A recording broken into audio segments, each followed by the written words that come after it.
This is an instructional video on how to do journals in Moodle. Now, there are two ways to do journals. If you do a search online to find out how to do journals, they'll give you a pretty complicated system to go about doing it. And it sounds nice and everything like that. And I did that. I followed the advice on Moodle because I had not done journals on Moodle before. And so I followed their advice. And I really paid for it because it was not really a good idea. So the better way to do journals is kind of sort of simplistic in a way. So the best way to do a personal journal for your student is to write it as a quiz. So if you do it as a quiz, the student can do everything that they want to do, but you can mark it using the normal quiz techniques. I mean, the normal quiz grades. What a difference that makes. So I think we'll just make a new journal. Why not?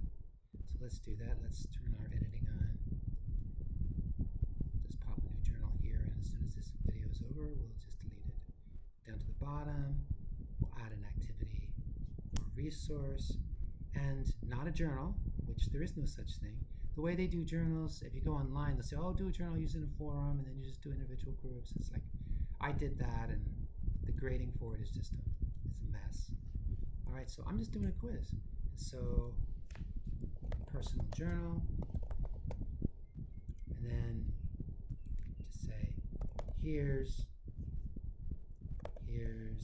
what you need to write and to think. Now, I just want to say that you can, when you do these personal journals, you can put a video in there, and I have done it.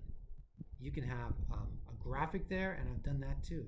You can also have a link to a website, and I've done that, and those things are very valuable. If you put this video, the video will appear, so that's very nice. All right.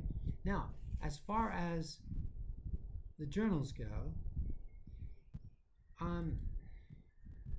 I think generally speaking, you should have it unlimited numbers of times they can work on it. But if you want to just do it one time, that's fine. The only problem with one time is they have load shedding problems, then they might not be able to get back in. That's kind of a mess. Okay, as far as timing goes, obviously you can figure that out. If there's a reason why you would want to limit the amount of time that they take on it, and there could be reasons for that, but it's a journal, probably not. There you go. As far as grade goes, we now have grade categories, don't we? So you would just naturally put that under its category. And then well, the beauty of that is now you've created this, it's already in its category, so it's going to be so much easier to be able to mark. And then as far as, let's see if there's anything else, as far as deadlines, that's kind of obvious and stuff too. So just so that you understand, the purpose of the journal, well, you know what the purpose of the journal is, but the purpose of doing the journal as a quiz is so you can mark it. And that's the key. If you have it as a separate journal, do it as an individual forum, which you can do that, where each person is his own or her own group, it's fine, but you can't mark them easily. You have to create your own marking column, and it's just a real pain. But if you just go ahead and make it a quiz, it's quite easy. So that's what I do. I am not going to actually do this one because I don't want to be honest. So I'm not going to actually make this one because it creates problems for marking. Okay, so that just gives you the idea how to do a journal.